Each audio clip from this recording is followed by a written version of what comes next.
नमस्कार दोस्तों, स्वागत है आप सभी का आज के मुख्य समाचार के इस वीडियो में। जी हां दोस्तों, मोदी सरकार की तरफ से बड़ी और महत्वपूर्ण खबर की अपडेट निकल कर आ रही है, जिसकी सटीक जानकारी हम आपको इस वीडियो में देंगे। बस आप इस वीडियो के साथ अंत तक बने रहें। इसी के साथ दोस्तों, आज की बड़ी खबरों में आपको बताएंगे कि अब नहीं रहेगा गाड़ी चोरी होने का डर। सिर्फ 799 रुपए में ऐसे सुरक्षित करें अपना स्कूटर और बाइक। और अगली बड़ी खबर की बात करें, गुटखा तंबाकू पर बैन के बावजूद दिख रहे हैं पदार्थ, कोर्ट ने जताई नाराजगी। और अगली बड़ी खबर की बात करें तो जल्द फेस्टिवल सीजन शुरू होगा, आप भी केवल 1 रुपए में खरीद सकते हैं स्मार्टफोन और टीवी, जानिए कैसे। और अगली बड़ी खबर की बात करें तो चीन तनाव के बीच भारत मजबूत कर रहा है डिफेंस, 35 दिनों में किया 10 मिसाइलों का टेस्ट। और अगली बड़ी खबर की बात करें तो हाथरस कांड के बाद महिला सुरक्षा पर गृह मंत्रालय की राज्यों को एडवाइजरी, FIR दर्ज करना अनिवार्य, 2 महीने में पूरी हो जांच। और अगली बड़ी खबर की बात करें तो रेहड़ी पटरी वाले भी कर सकेंगे ऑनलाइन डिलीवरी, बस करने होंगे ये काम।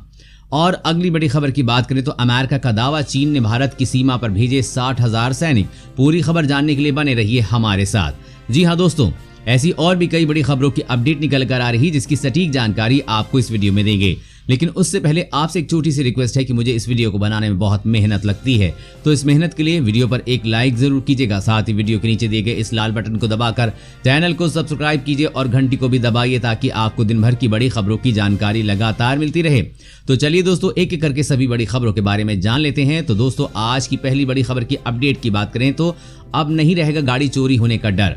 सिर्फ 799 रुपए में सुरक्षित करें अपना स्कूटर और बाइक। जी हाँ, त्योहारी सीजन के आते ही लोगों की खरीदारी का सिलसिला जारी हो जाता है। इस समय मार्केट में भी अच्छी खासी भीड़ नजर आती है। कई बार भीड़ इतनी बढ़ जाती है कि लोगों को पार्किंग तक की दिक्कत होने लगती है, और ऐसे में कई बार हम सड़क के किनारे या फिर वहां अपनी गाड़ी को पार्क कर देते हैं। लेकिन ऐसे में हमारा ध्यान शॉपिंग की कम और गाड़ी पर ज्यादा होता है। कई लोगों को अपनी 2 व्हीलर चोरी होने का डर हमेशा सताता रहता है, क्योंकि आजकल के चोर काफी एडवांस हो गए हैं, जो हर तरह के लॉक तोड़ने में माहिर होते हैं। लेकिन आज हम आपको एक ऐसे लॉक के बारे में बताने जा रहे हैं जो आपकी गाड़ी को बनाएगा पूरी तरह से सुरक्षित। जी हाँ दोस्तों, ग्रिप लॉक कोई इलेक्ट्रॉनिक गैजेट नहीं है, बल्कि साधारण सा दिखने वाला एक लॉक है जो चाबी से खुलता बंद होता है। इसकी सबसे खास बात यह है कि ये आसानी से ना तो तोड़ा जा सकता है और ना ही खोला जा सकता है और ना ही काटा जा सकता है। ये स्टेनलेस स्टील, अलॉय मेटल और फाइबर से बना होने के कारण ये काफी मजबूत होता है। साइज में छोटा होने के कारण इसे आसानी से कहीं भी रखा जा सकता है और आप इसका इस्तेमाल करके अपनी बाइक को चोरी होने से बचा सकते हैं। और अगली बड़ी खबर की बात करें तो हाथरस गैंगरेप मामले में CBI ने शुरू की जांच, परिवार की सुरक्षा में 8 CCTV और 60 जवान तैनात। जी हाँ, हाथरस गैंगरेप केस की जांच CBI ने शुरू कर दी है। CBI जांच की मांग योगी सरकार ने की थी। अधिकारी ने कहा कि केंद्र सरकार ने उत्तर प्रदेश के हाथरस में महिला के कथित सामूहिक बलात्कार और उसकी मौत के मामले में जांच CBI द्वारा संभालने के लिए अधिसूचना जारी कर दी है। बता दें कि 19 वर्षीय दलित युवती से 14 सितंबर को 4 युवकों ने कथित रूप से गैंगरेप किया था।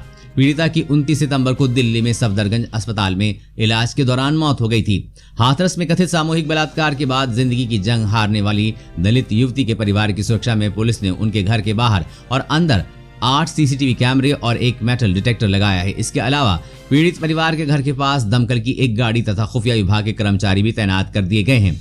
अभी तक हाथरस कांड की जांच SIT कर रही थी। हाल ही में इस जांच को पूरा करने के लिए यूपी सरकार ने 10 दिनों का और वक्त दिया था, ताकि सच सामने आ सके। माना जा रहा था कि इस मामले में लगातार बढ़ते पेच की वजह से सरकार ने ये फैसला लिया, लेकिन अब ये मामला CBI के पास पहुंच गया है। और अगली बड़ी खबर की बात करें तो गुटखा तंबाकू पर बैन के बावजूद दिख रहे हैं ये पदार्थ, कोर्ट ने जताई नाराजगी।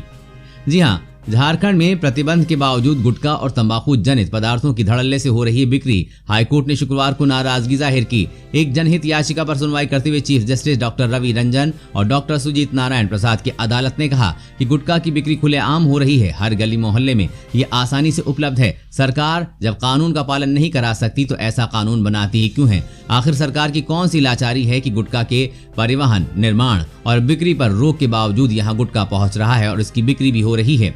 अदालत ने मामले की सुनवाई नवंबर में निर्धारित करते हुए सरकार को विस्तृत रिपोर्ट पेश करने का निर्देश दिया है। और अगली बड़ी खबर की बात करें तो चीन तनाव के बीच भारत मजबूत कर रहा है डिफेंस, 35 दिनों में किया 10 मिसाइलों का टेस्ट। जी हाँ, पूर्वी लद्दाख में चीन के साथ हुए विवाद के बाद भारत ने अपने रक्षा तंत्र को मजबूत करने में अपनी ताकत झोंक दी है। भारत लगातार मिसाइल और ताकतवर हथियारों का परीक्षण कर रहा है। इसी कड़ी में रक्षा अनुसंधान एवं विकास संगठन यानी कि DRDO अगले सप्ताह 800 किलोमीटर रेंज का निर्भय सबसोनिक क्रूज मिसाइल परीक्षण करने जा रहा है। थल और नौसेना में औपचारिक रूप से इसके शामिल होने से पहले अंतिम बार इसका परीक्षण किया जाएगा। सूत्रों के हवाले से मिली जानकारी के मुताबिक डीआरडीओ की तरफ से पिछले 35 दिनों के अंदर ये 10वां मिसाइल परीक्षण होगा। सूत्रों का कहना है कि DRDO made in India programme को बढ़ावा देते हुए तेजी के साथ सामरिक, परमाणु और पारंपरिक मिसाइलों को विकसित करने में जुटा हुआ है। और अगली बड़ी खबर की बात करें तो एमआई की फेस्टिव सेल 16 अक्टूबर से शुरू। केवल ₹1 में खरीद सकते हैं स्मार्टफोन और टीवी। जी हाँ, दिवाली के नजदीक आते ही ऑटो और टेक इंडस्ट्रीज में डिस्काउंट और ज्यादा से ज्यादा प्रोडक्ट बेचने का कंपटीशन शुरू हो गया है। इसी को देखते हुए Xiaomi ने भी दिवाली विद एमआई सेल का अनाउंस कर दिया है। Xiaomi की ये सेल 16 अक्टूबर से शुरू होगी, लेकिन कंपनी ने अपने गोल्ड, प्लेनेटिनम और डायमंड वीआईपी मेंबर्स के लिए इस सेल को एक दिन पहले यानी कि 15 अक्टूबर से शुरू करने का फैसला किया है। आपको बता दें कि ये सेल कंपनी के ऑफिशियल ई-कॉमर्स प्लेटफॉर्म mi.com पर शुरू होगी। Xiaomi ने एक्सिस बैंक और बैंक ऑफ बड़ौदा के साथ एक कॉन्ट्रैक्ट किया है, जिसके तहत इन बैंक के ग्राहकों को डिस्काउंट के साथ कैशबैक का भी फायदा मिलेगा। साथ ही इस सेल के दौरान कंपनी ₹1 वाली फ्लैश सेल भी लेकर आई है। इस सेल में 17,000 वाले Redmi Note 9 Pro, 14,000 वाला MI TV 4A 32 inch horizontal edition के साथ दूसरे प्रोडक्ट भी ₹1 में खरीदने का मौका मिलेगा। वहीं कंपनी ने सेल के दौरान स्मार्टफोन और एक्सेसरीज को कम कीमत पर बेचने की योजना बनाई है। और अगली बड़ी खबर की बात करें तो हाथरस कांड के बाद महिला सुरक्षा पर गृह मंत्रालय की राज्यों को एडवाइजरी, FIR दर्ज करना अनिवार्य, 2 महीने से पूरी होनी चाहिए जांच। जी हाँ, उत्तर प्रदेश के हाथरस में दलित लड़की से कथित रूप से गैंग रेप और हत्या के मामले में एक बार फिर महिला सुरक्षा पर सवालिया निशान लगा दिया है। देश में इस बात को लेकर एक बार फिर चर्चा जोरों पर है कि महिलाओं के खिलाफ बढ़ रहे अपराध को कैसे रोका जाए। देश में तेजी से बढ़ते महिला अपराध को देखते हुए गृह मंत्रालय ने सभी राज्यों के लिए एडवाइजरी जारी की है। महिला अपराध के मामले में अक्सर देखा जाता है कि महिलाएं अपराध होने के बाद भी थाने के चक्कर काटने को मजबूर होती हैं। सरकार की ओर से जारी एडवाइजरी के मुताबिक अब महिला अपराध पर FIR दर्ज करना अनिवार्य होगा। मंत्रालय ने IPC और CRPC के प्रावधान गिनाते हुए कहा कि राज्य व केंद्र शासित प्रदेश इनका पालन सुनिश्चित करें। गृह मंत्रालय की ओर से साफ किया गया है कि एडवाइजरी में जारी बातों पर लापरवाही बरतने वाले अधिकारियों पर सख्त से सख्त कार्रवाई की जाएगी। साथ ही आपको बता दें कि एडवाइजरी में 2 महीने के अंदर जांच पूरी करने के आदेश दिए गए हैं। और अगली बड़ी खबर की बात करें तो यही है सोना खरीदने का सही समय, बाद में पछताएंगे। देखिए सोने के गिरते भाव। जी हाँ, कोरोना के कारण पिछले 55 दिनों से ज्यादा समय से सोने के दाम में गिरावट जारी है। सोना अपने ऑल टाइम हाई प्राइम से अब 5500 रुपए के ज्यादा सस्ता हो चुका है। वैश्विक बाजार में तेजी को देखते हुए दिल्ली सराफा बाजार में सोना आज 82 रुपए की तेजी के साथ 51,153 रुपए प्रति 10 ग्राम पर बंद हुआ। वैश्विक बाजारों की तेजी से चांदी की कीमत भी 1074 रुपए की उछाल के साथ 62,159 रुपए प्रति किलोग्राम पर पहुंच गई है, जो कीमत पिछले कारोबारी सत्र में 61,085 रुपए प्रति किलोग्राम रही थी। आने वाले त्योहारी सीजन के लिए यदि आप सोना खरीदना चाहते हैं तो इससे अच्छा मौका आपको कभी नहीं मिलेगा, क्योंकि विशेषज्ञों की राय है कि आने वाले कुछ दिनों में सोना और भी सस्ता हो सकता है। और अगली बड़ी खबर की बात करें तो रेहड़ी पटरी वाले भी कर सकेंगे ऑनलाइन डिलीवरी, बस करने होंगे ये काम। जी हाँ, कारोबार छोटा हो या बड़ा, कोरोना की मार से कोई अछूता नहीं रहा है। यहाँ तक कि स्ट्रीट फूड वेंडर भी इससे खासी प्रभावित हुए हैं। ऐसे ही लोगों को मौजूदा माहौल में उबारने के लिए पीएम नरेंद्र मोदी ने पीएम स्वनिधि योजना के अंतर्गत स्ट्रीट फूड वेंडर्स को जोड़ने की मुहिम शुरू की है। इस मुहिम के तहत स्ट्रीट फूड वेंडर को ऑनलाइन प्लेटफॉर्म दिया जाएगा। स्विगी जैसी बड़ी कंपनी के साथ जोड़कर उन्हें अपने कारोबार को फैलाने का मौका दिया जाएगा। लेकिन इस योजना का लाभ उठाने के लिए स्ट्रीट फूड वेंडर्स को ये 6 जरूरी काम करने होंगे, बिना इसके इस योजना से जुड़ने का मौका नहीं मिलेगा।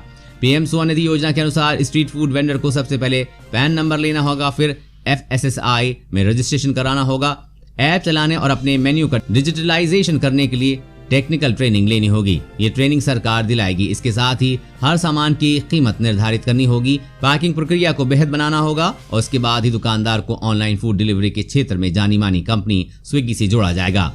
इसके पीछे सरकार का मकसद स्ट्रीट फूड वेंडर को न सिर्फ तकनीकी रूप से सशक्त बनाना है, बल्कि उनकी इनकम के नए रास्ते खोलना भी है।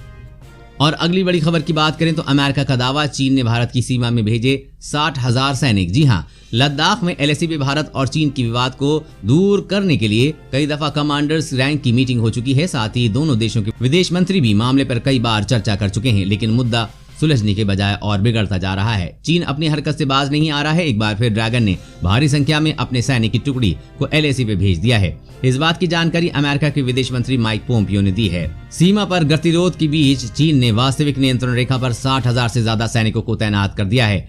माइक पोम्पियो ने बीजिंग के बुरे बर्ताव और क्वाड समूह के देशों के सामने खतरे पैदा करने के लिए चीन को आड़े हाथ लिया है और कहा कि उसने भारत की उत्तरी सीमा पर 60,000 सैनिक तैनात कर दिए हैं, लेकिन भारत की तैयारियां भी मजबूत हैं। अगर चीन ने किसी प्रकार की हिमाकत की तो भारत का साथ अमेरिका हर हाल में देगा। और अगली बड़ी खबर की बात करें तो दिल्ली में सांस लेना हुआ मुश्किल, बेहद खराब श्रेणी में पहुंची एयर क्वालिटी। जी हां, देश की राष्ट्रीय राजधानी दिल्ली में प्रदूषण का स्तर एक बार फिर से धीरे धीरे खराब होता हुआ नजर आ रहा है। प्रदूषण पर नजर रखने वाली ऐप सफर के मुताबिक सुबह के वक्त ही दिल्ली में PM 2.5 का लेवल 215 पर पहुंच गया, जो कि खराब श्रेणी में आता है। इसकी वजह से दिल्ली में इंडिया गेट के पास और राजपथ पर हल्की धुंध भी नजर आ रही है। सफर के मुताबिक अगले कुछ दिनों में दिल्ली में प्रदूषण और बढ़ सकता है। ऐसे में कोरोना महामारी के बीच उन लोगों के लिए ज्यादा दिक्कत है जो पहले से ही सांस लेने जैसी परेशानी से जूझ रहे हैं। हालांकि दिल्ली सरकार की तरफ से एक ग्रीन वॉर रूम तैयार किया गया है ताकि प्रदूषण के स्तर को कम करने के लिए कदम उठाए जा सकें। और अगली बड़ी खबर की बात करें तो हाथरस कांड पर राहुल गांधी का सरकार पर तंज। कुछ लोग दलित और मुसलमानों को इंसान नहीं समझते।